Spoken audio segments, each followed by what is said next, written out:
All right, cool. Do you guys see the screen? Yep. Awesome. All right, so let's get started then. Hi, everyone. We are part of Team Universal, and today we're going to present our final project, the Auto Captioner, where we utilize speech recognition AI to basically automatically put subtitles on any video. So down to our project overview. Through our process, we kind of created like two different projects. We knew from the beginning that we wanted to make an auto captioner, right? But we also kind of found out too that it would be really, really hard to like make an AI from scratch for this type of project. Like we would need to know like every single word possible in our AI, and like just due to time constraints and like our own limitations, that wouldn't be possible. So, which is why but we still wanted to make one from scratch though, which is why we created kind of a rudimentary version where um, it's able to recognize 30 words, and we made it from scratch. We'll talk more about that later, but for now, we're going to show our auto captioner, the final project where we used a pre-trained model called Wave2Vec for the speech recognition. So yeah, down to our demo, you have the option of choosing a file or using a YouTube URL. And today we're going to show a YouTube URL example. So I'm going to put in this video right here. And then once you press submit, what's happening now is it's going to our backend, and the process is put into a thread in our backend. And essentially, once that thread is completed, our client is going to call it again and then get the data over. Now it takes a while, depending on like how long the video is. In this example, I chose like a 3-minute video. So, oh, here it is. Hey, you're gonna love this. I will guess your name. Now, you probably think it's impossible, but it's actually no big deal. I can easily figure out your name in just a couple of steps.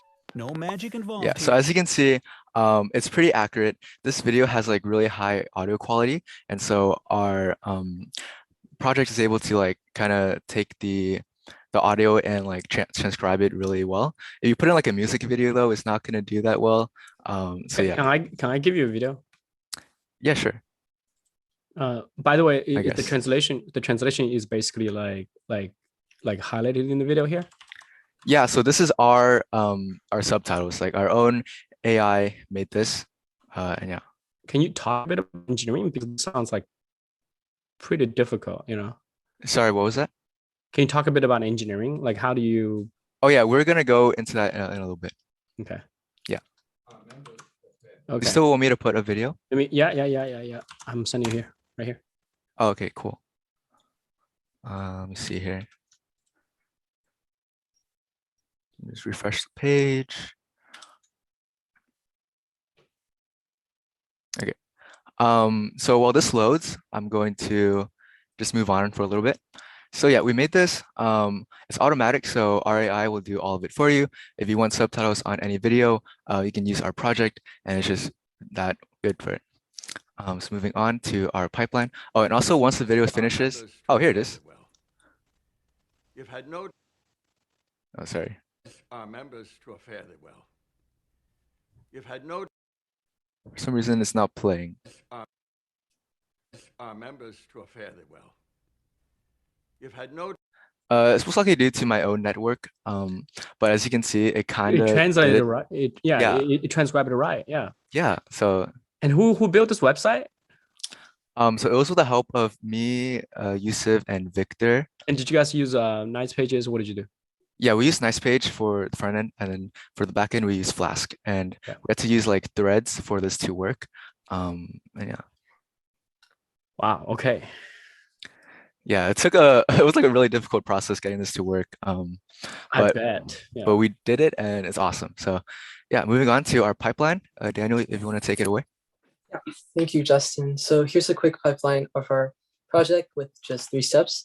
So first, we import all our libraries. A lot of them are for media files, but the main one we used is transformers, which is where we got our Wave2Vec 2.0 library, like Justin mentioned earlier. Step 2 is using the functions from the libraries.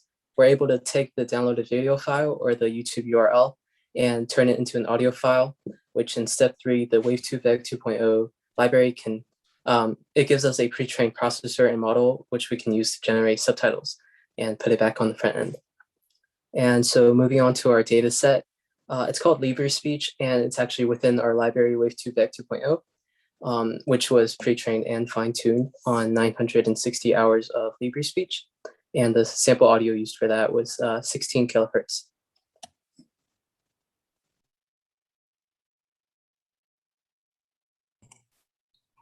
For the pre-trained models, we decided to use a pre-trained model because we tried earlier to make a captioner that would just use a couple of words.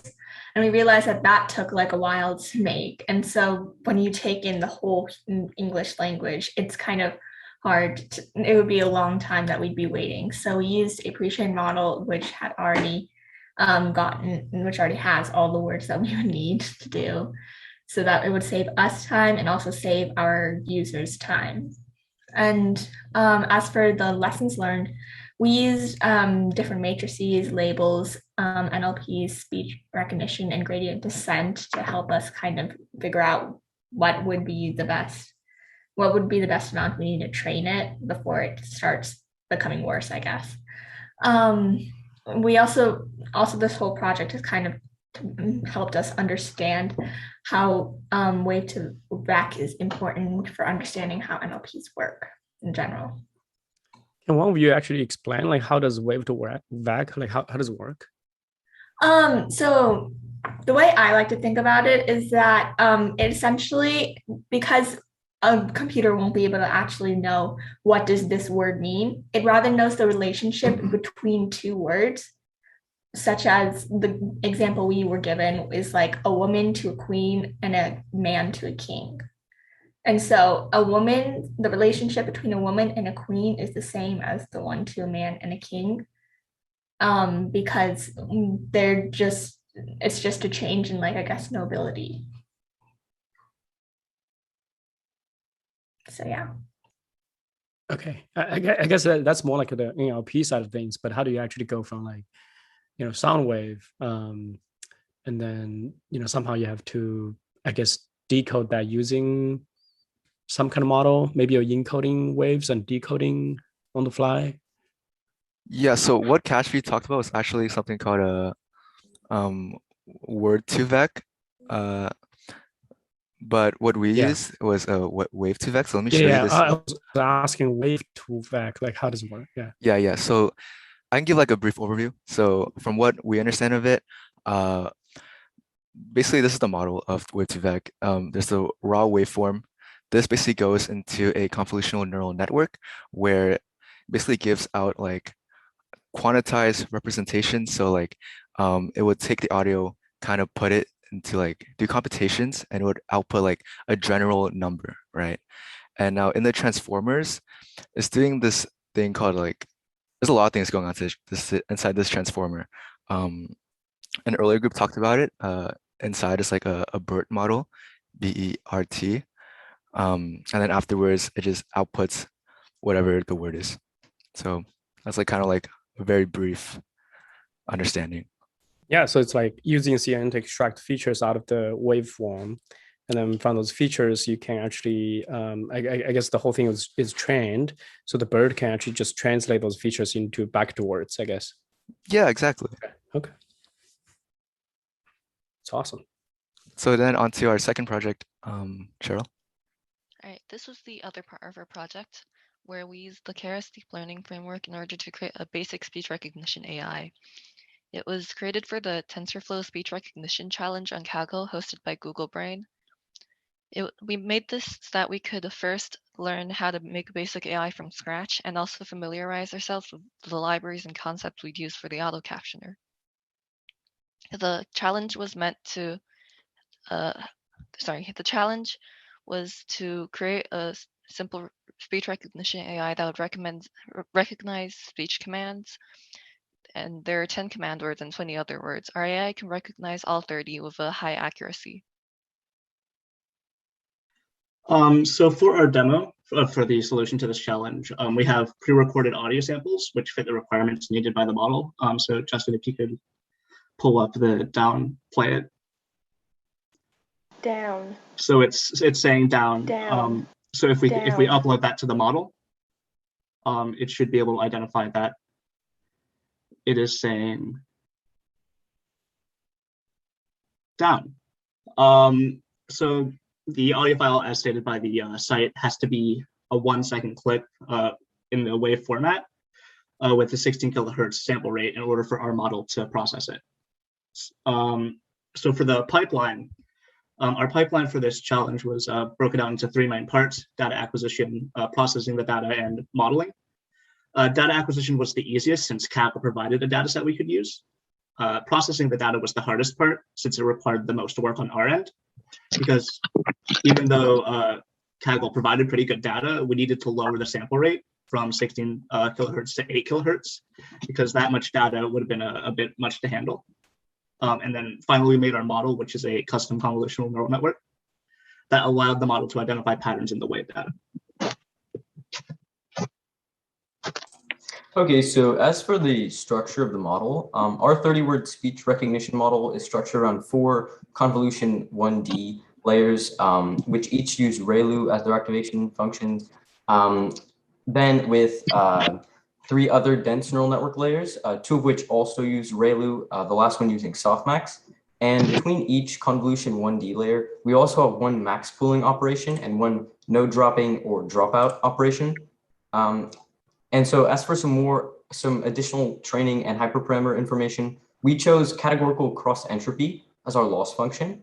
And we also chose to use early stopping to monitor our model's progress and to avoid overfitting. And it took our model on average 25 to 35 epochs out of 100 to reach its stopping point, typically ending with about 85 to 90% accuracy. And our final model ended up with around 800,000 total weights / parameters. Yeah. Oh, and so for the data set, yeah, sorry, I'm a little lagging, but so the data set we found a data set on Kaggle from the TensorFlow Speech Recognition Challenge. The data set contained over 64,000 audio files. Those audio files just each being 1-second clips of the words that we trained our model with. And the data set was also, it was pre-balanced among all of the different words. So all the data was evenly spaced essentially. And just to quickly cover what Kaggle is, Kaggle offers a Jupyter notebook environment where different users can share data sets, as well as enter competitions that are hosted by a variety of different companies, like the competition that we talked about earlier. So the lessons we learned through this project, we applied a huge amount of concepts that we talked about in class, like convolution, ReLU, softmax, etc., as well as applying libraries we talked about in class. And below, you can see our team. Thanks for listening. All right. Wow. What a big team. You guys had eight members? Yusuf is one of them. Yusuf blend in there. Yeah.